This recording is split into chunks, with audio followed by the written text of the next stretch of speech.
Yeah, and do you feel that it kind of does fall on you? Not I mean, even if you were working full time, I feel like a lot of the time the mom just kind of has the brain for it. I don't want to give an excuse. It just feels that way. Like in most situations and in my own situation, it just feels like, you know, you know what I'm Yes, saying? 100%. Yeah. This is not throwing shade at my husband at all because he is Yeah. absolutely wonderful in everything. Mhm. And obviously, I couldn't take her to these appointments and stuff if it wasn't for him working. Right. Um, but yeah, like all of the speech therapy, the OT therapy, she was in ABA therapy for a little bit. And that was 10 hours a week in home. Everything that I was present for, or I have to take her for. And there was a time where she would go to speech therapy and she would just scream the entire time because she didn't want to be there. And I felt so alone in that moment because I'm Yeah. like, what do I do? I'm here to try to help her. My husband has to work because he has to provide, and it's falling all back on me. Um, so yeah, it's still to this day a very hard thing. Even for my youngest, who's 2, who does not have autism, I even feel that way sometimes, like doctor's appointments, or if they're sick, having to schedule, appointment or reaching out to the doctor. Right. It does fall back a lot on moms. Yeah. Even just knowing, like knowing the details, and I think part of it is just how we allow it to happen too, and again, same thing, like, my husband is the best, um, but it's just, like, the fact of life, I think, but how that ties back into just you being yourself, like, what would you say to somebody who like, a lot of the time, the advice we give to other people, we don't take ourselves. So, what is some Exactly. advice that you would give somebody else, even if you wouldn't take it yourself? Like, even if it's hard for you to practice it? Don't forget to take time for yourself, honestly. Yeah.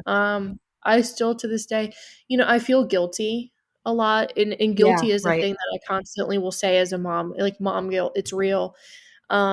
I feel guilty like calling up my mom or my in-laws and being like, "Hey, can you watch them for an hour or two? Yeah. Like when I go and do this or go and do that." Um, so I would say make time for yourself.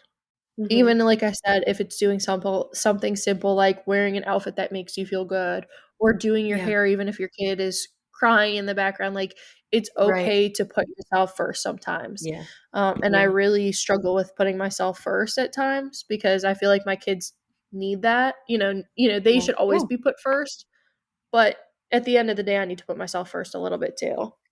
Yeah, like what you said before, 2 things. 1, when you said to, like, get ready, that makes all the difference sometimes, like, when you look good or, like, you feel You like you feel put good. effort into what you look like, you feel good. It, like, really is a mental thing. You can't pour from an empty cup. I think that is such a perfect metaphor because you really do. I think what I do is, like, I go, go, go, go, go, and then I burn out, and then I'm like, "Okay, I'm good," Yes. and then I go, go, go, go, go, and even if it's just mentally, and then especially if you are trying to take care of yourself too, that's just another thing that you're juggling. It's not like like you're saying you put you first, but are you really, like, letting any balls go? No, not really. You still No. gotta juggle No. them all. Yep, So, it's it hard. does feel very spread thin, but I think when you enter motherhood, everybody feels different and things can also change. I know that postpartum anxiety and depression, most people think it's like right away, but it's Mm-mm. not necessarily right away. No, it's And not. if They you're say I'm listening, pretty sure it can be a whole year after. It yeah, can, yeah, and a lot of times women also experience it. Kind of not a little background is women experience it when you are done breastfeeding as well. yeah, So you I've have heard a that. dip in your Mhm. hormones. So even I mean, I breastfed my youngest for just under 2 years. So just recently, I mean, she's 2.5 now. So a few months ago, I was like, wow, I'm really kind of starting to feel down in the dumps again about certain Yeah, things. And then I'm like, oh, because I just finished nursing. yeah, So, it's it really takes a toll no matter how long after you have yeah. kids. And I think, I mean, anything. It could be the hormones and whatever, but also it's like everybody kind of comes to the realization of how much their life is going to change, like at different times. So some people during pregnancy, and the hormones are crazy then too. So me, as somebody who has a history of mental illness and I just live with it and whatever, I got ahead of it with therapy and I've always been on medication. I had to switch those up to be safe, but so it was safe for pregnancy. But I think anybody who's listening who's going to be a mom, like we are not trying to scare you. Just And wish yeah, I had someone tell me, "Listen, motherhood is absolutely beautiful. Like, yeah, it is the best thing you're ever gonna go through, but it's hmm also gonna be the scariest thing you ever go through." You just have to find that balance of don't let the scariness override the happiness and don't let your feelings get out of check. And that's very hard for people to do, is to keep their feelings in check. And I don't want to scare anyone because it is one of the no, most miraculous things you're ever going to do. But I think I wish I had someone like kind of stop me and be like, listen, like motherhood is tough, but yeah, it is okay to admit that it's tough, and it's okay to ask for help. It's okay to, if you need help, whether it's to go to the grocery store, if you need help, whether it's medication for your mental health, like it is okay to not be okay. absolutely.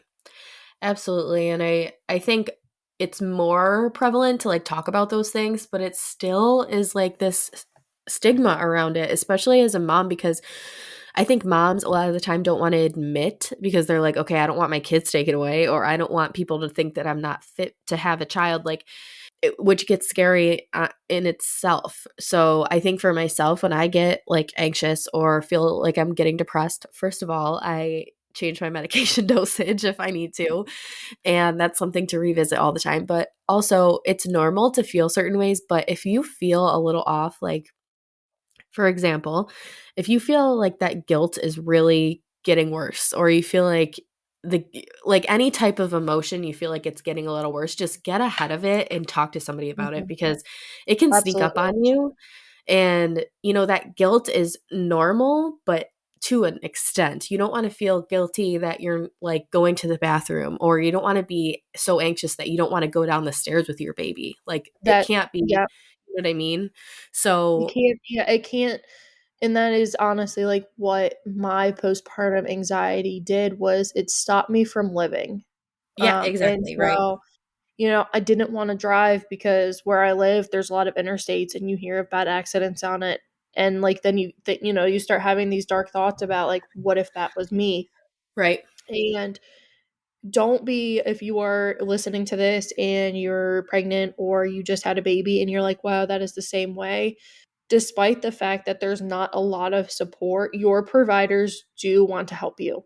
Yeah. They are just overwhelmed. They are overwhelmed, Yeah. but there is so many people out there that are rooting for you and that they want to help you. And taking medicine, there's so many medications that you can take postpartum to help you through this. There's so many therapists that you can see to help you through this. Don't feel like it's a dead end. Never feel that way. Like always seek help if you need to seek help. And like I tell everyone it's okay not to be okay. Okay. So Yeah. just get the help you need if you need it. Like there's nothing to be ashamed of if you're listening and you're like, wow, like, I thought that way or I feel that way. It's okay. Like Yeah. just take medicine, reach out to someone. Right.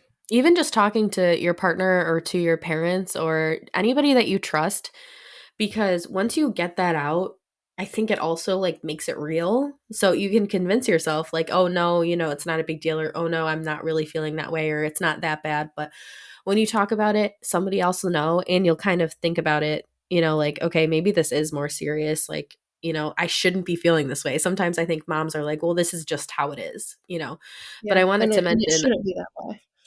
Right, exactly. It really shouldn't. And no matter how off you're feeling or sad you're feeling, like that is valid and totally fine. And you should get the treatment or just support. It doesn't mean you need to get medication or whatever. But I want to also mention that I'm going to be putting some resources in the show notes, just if you are looking for any advice or tools of any sort from pregnancy through having a child. So I want to just mention that you can find all of that stuff there, because I know that there are some things they're just not supplied Yeah, they're as not a easily Mhm. find either. Yeah. So any Yeah. any help is good help is what I like to say. Okay, so I have one last question for you. And you can think on it for a second, but looking forward now, and the whole premise of this podcast is that you don't have to have an answer for this.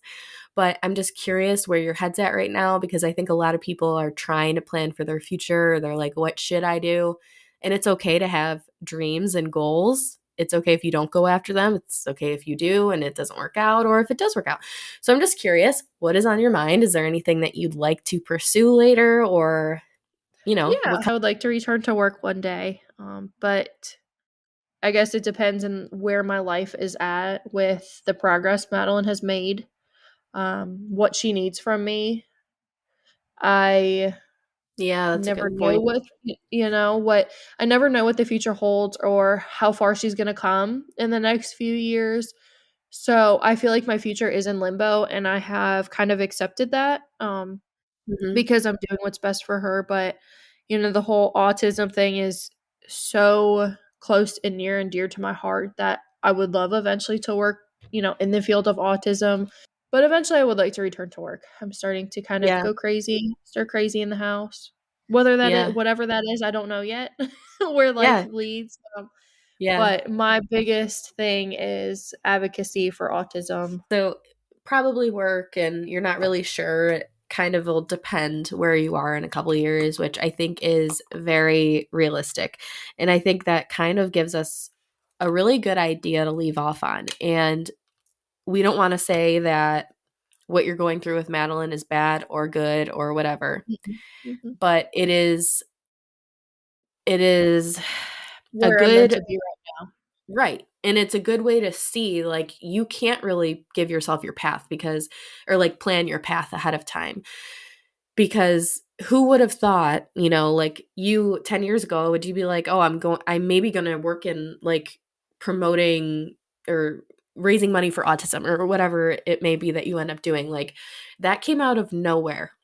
Absolutely And I nowhere. think, yeah, and a lot of people will like feel like, okay, well, I have to have this 5-year plan or 10-year plan, or I need to make sure that I find that security. Like, you really don't know. And in my opinion, I know some people are different in this, mindset, but I think that everything is within your reach. Like, you can really do whatever you want to do in You life. can't. Yep. And you just have to kind of go and do it. And you don't know how it's going to happen. So I think anything can really come in, anything can make you that way. So if maybe your path was always to be like an advocate, or you were supposed to be this person, you never would have seen how you'd get there, but it's something that was meant for you. So Yeah, and regardless. it's kind of I've always been a planner. I like to have things planned out, like what I'm doing, where I'm going, when I'm going. Mhm. I'm not a fly by the seat of your pants type of person. It's kind of hard for me because I did have to put a lot of my dreams on. I don't want to say on Right. hold, but to make sure Madeline was getting the resources she needed and the therapy she needed. Mhm. Um, and now that I am in this path, and I can't plan it, I'm actually okay and content with where I'm at because I know that that's where I'm meant to be. I'm meant to be Madeline's advocate. I'm meant to lead her where she needs to lead. And who knows, maybe one day I will do something with her and start a business with her or something. Yeah, who knows? Really, anything can happen, and you never know the how, but or the why. But you can be like, okay, I want to be this person today, and then maybe that's meant to be, and you don't have any idea what's going to come into your life to lead to it, or you change your mind the next day. I mean, that is the whole point of this podcast, is to just take things as they come, to follow those desires and dreams that you have, and not care what people think. And yeah. It's okay if your path gets, twists and turns. Like life isn't Exactly. a straight arrow. So take it as Yeah. it comes and enjoy every second of every windy road that you may take. I think the bottom line for motherhood and just being a parent is to commit to yourself and just always go back to you, because you are not going to be the best wife. You're not going to be the best partner, whatever, parent, friend, if you're not putting yourself first in some way. And it can also help to have your partner keep you accountable to that. And I think, Absolutely. that's the number one thing, is just to try and get back to your own identity as much as you can. And sometimes it's going to kind of butt heads with your new role, but that's okay. And that's what life is. And yeah, I think you've been doing a great job of it. And I am so I happy think that I you was have able been to have too. you And on. I Yeah. have been so happy that you have turned to me through your Oh, yeah. difficulties as well. Do you remember that, we've been friends since pre K? Pre We didn't K. know that Yes.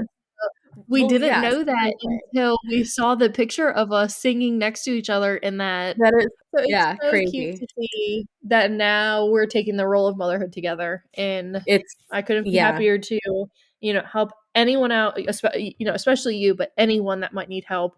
Like, if you need help or if you think, you're